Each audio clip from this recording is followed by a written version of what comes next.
When I left the next morning to grab coffee, he was still there. Standing behind the counter in the same position, hands folded neatly in front of him. His expression hadn't changed. "What?" "Morning," I said with a polite nod. He didn't respond. Just watched me as I crossed the parking lot. It was odd, but I brushed it off. Some people are just off. I grabbed breakfast in town, took a few calls for work, and came back in the afternoon. He was still there. Same position, same posture. That night I noticed something strange. Every time I walked past the lobby, whether it was to grab ice, step out for air, or head to my car, he was watching, not following me with his head, just his eyes, and he didn't blink, not once. I started testing it. I'd glance in the window quickly, pretending to check my phone, trying to catch him mid-blink. Nothing. Eyes open, fixed at first. I thought maybe he was blind or had some medical condition. But the moment I stepped into the lobby, his eyes would focus on me sharply, like he knew exactly who I was and where I was going. I slept poorly that night. The hum of the fridge seemed louder. I could hear faint movements in the hallways low, dragging footsteps that always stopped when I looked through the peephole. On the third day, I decided to leave. I'd had enough of the weird atmosphere and that silent clerk staring. When I came down with my bags, morning sunlight spilled into the lobby, and dust drifted through the air. The clerk was still there, still standing, still staring. I stopped in the doorway, unnerved. "Hey, are you okay?" "Nothing, sir." Not even a blink.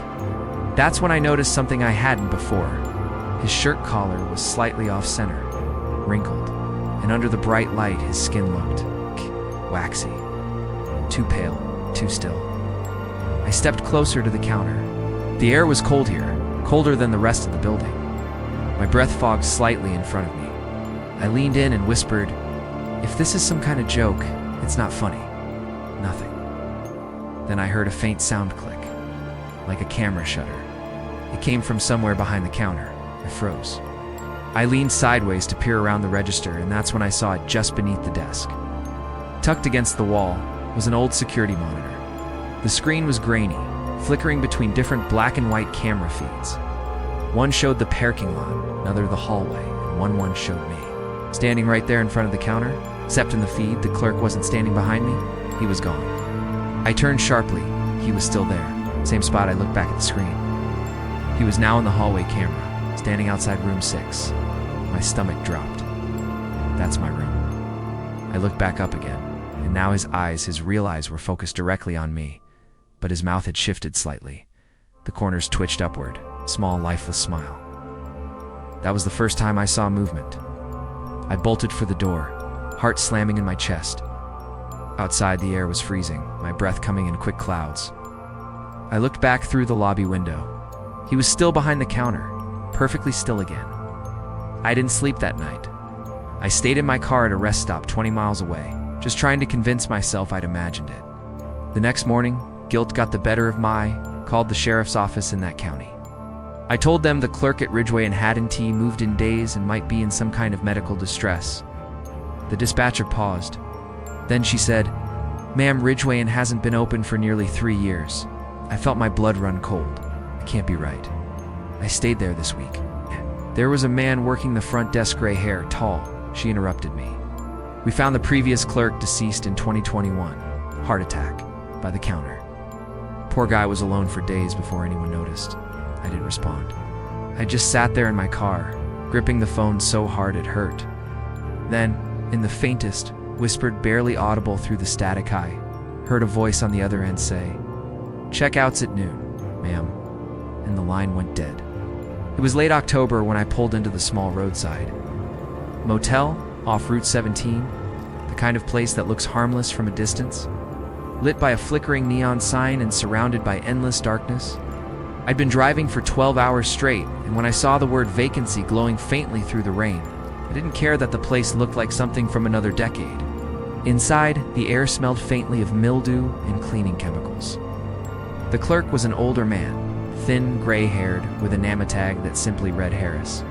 He didn't greet me when I came in. Just looked up slowly from behind the counter like he hadn't seen another person in days. "I need a room for the night," I said, setting down my card. He flipped through a small ledger book, no computer, no screens, then looked up. We've got a few left, room 7 or room 10. Can I get room 9? I asked. I'd noticed on the motel's old website that it listed 12 rooms, but room 9 was missing from the online booking list. I assumed it was a mistake. The man's expression didn't change, but there was a flicker like the word 9 unsettled him. Room 9's not for rent, he said flatly. Why not? It's right between 8 and 10, right? He closed the ledger. That one's sealed off. There was something final in his tone, but fatigue and curiosity can make you stupid. I pushed anyway. Come on, man. I'll pay extra if you want. I just need a quiet room to crash in. No neighbors, right? Perfect. He stared at me for a few seconds too long. Then, without a word, he turned, reached for the wall of keys, and hesitated before taking one down. The brass tag was covered in dust. The number 9 had faded almost completely. Don't say I didn't warn you, he muttered.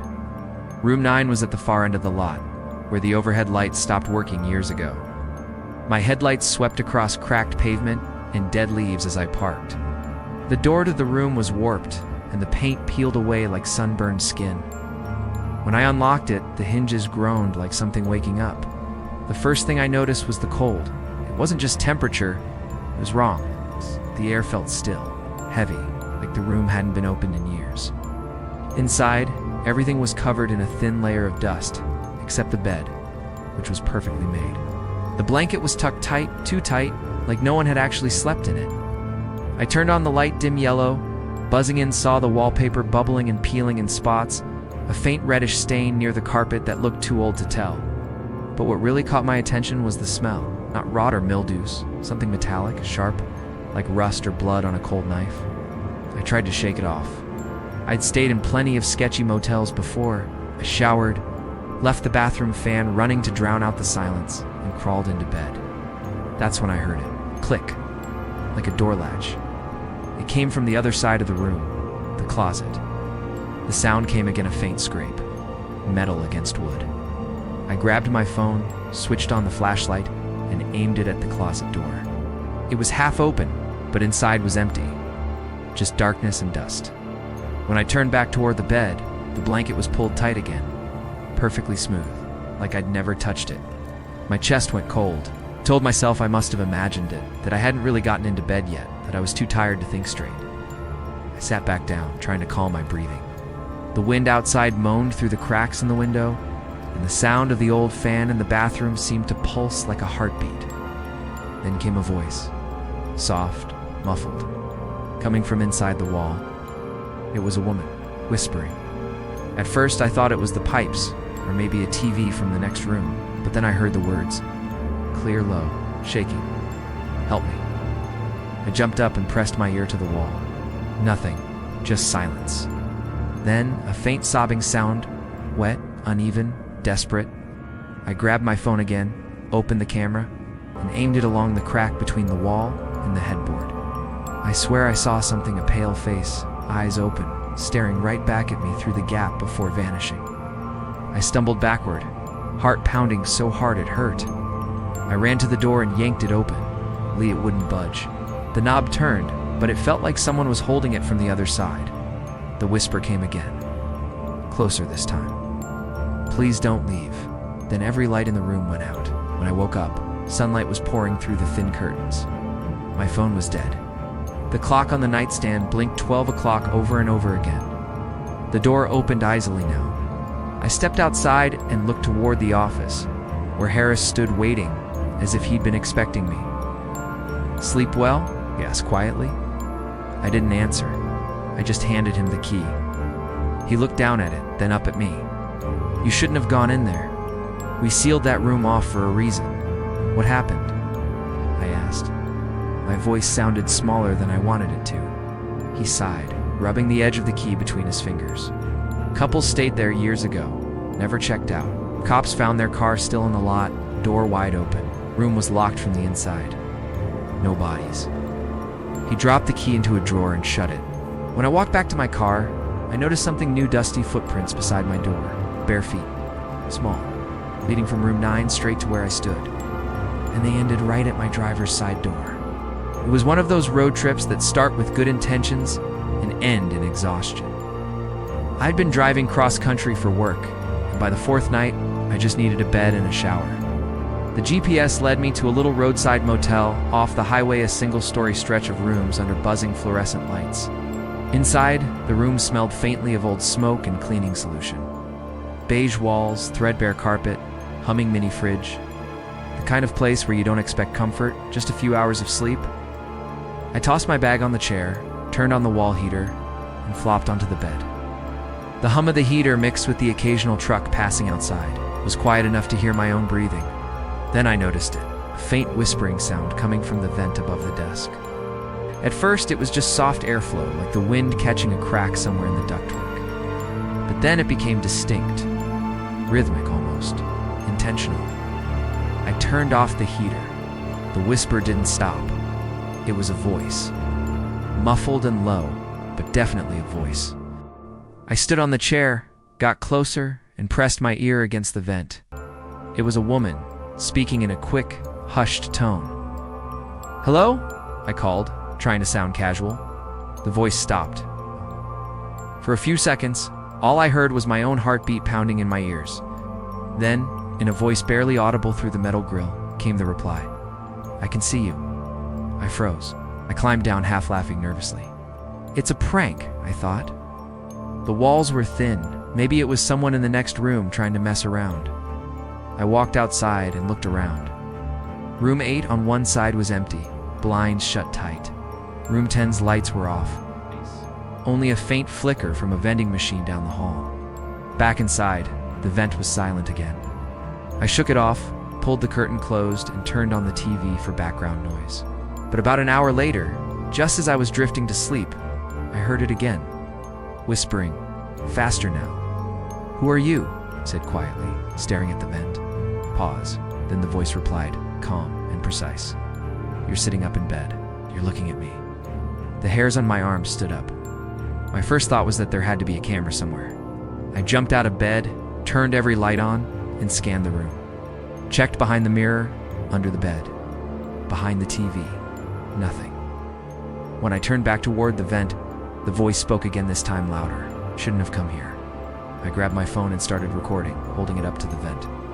"Who are you?" I demanded. For a moment, silence. Right.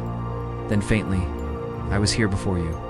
The tone shifted, less whisper, more rasp, like someone trying to force words through a mouth full of dust. I replayed the recording. Nothing, just static and the faint hum of air. I wanted to leave right then, but the storm outside was brutal, rain pounding so hard I could barely see the parking lot.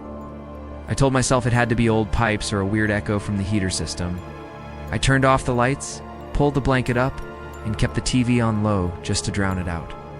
But sleep didn't come. Around 2:30 a.m., I woke to the sound of breathing, not mine, heavier, slower, coming directly from the vent. I didn't move. I didn't even blink. Then came the whisper. "Why'd you stop talking?" I whispered back before I could stop myself. "I guess I don't know who you are." The voice answered instantly. "I know who you are." The temperature in the room dropped. I could see my breath. I reached for the thermostat, but the screen was blank. The whisper became steady, almost conversational. "You're scared now. Your hand is shaking." My heart slammed against my ribs. "What do you want?" "We'll see," it said softly. Then came another voice, lower, male, distant.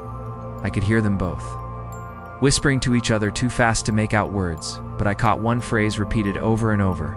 "Don't let him leave." That was it. I grabbed my bag, my keys, and bolted for the door. But when I twisted, the knob didn't move. It just wouldn't turn. Behind me, the vent let out a long metallic creak-like, something heavy shifting inside the duct. The voice spoke one last time. "Look up." I didn't want to. I really didn't. But I did. The vent grill was loose, now tilted slightly open. Behind it, in the narrow gap, two pale eyes stared back at me, unblinking. I slammed my shoulder into the door until it flew open, spilling me into the cold, rain-soaked night. I ran straight to the office, pounding on the glass. The night clerk looked up, startled. "You okay?" I was shaking so hard I could barely talk. "There's someone in the vents. Someone's in my room." His expression changed instantly. Not fear, just weariness, like he'd heard it before. He picked up a phone and muttered, "Room 9 again?" Then to me, You were in 9, right? I nodded, breathless. He sighed. That room's supposed to be sealed off. The vent system connects to an old crawl space. Cops found a man living in there years ago, used to whisper through the ducts to people who stayed there. They took him away, or said they did. I stared at him, soaked and trembling. Then who's in there now? The clerk didn't answer. He just looked past me, toward the row of dark rooms outside, where the rain had stopped. In the silence, I heard it again, faint and distant, carried on the cold night air through the open door. A whisper. Right behind me, it said my name.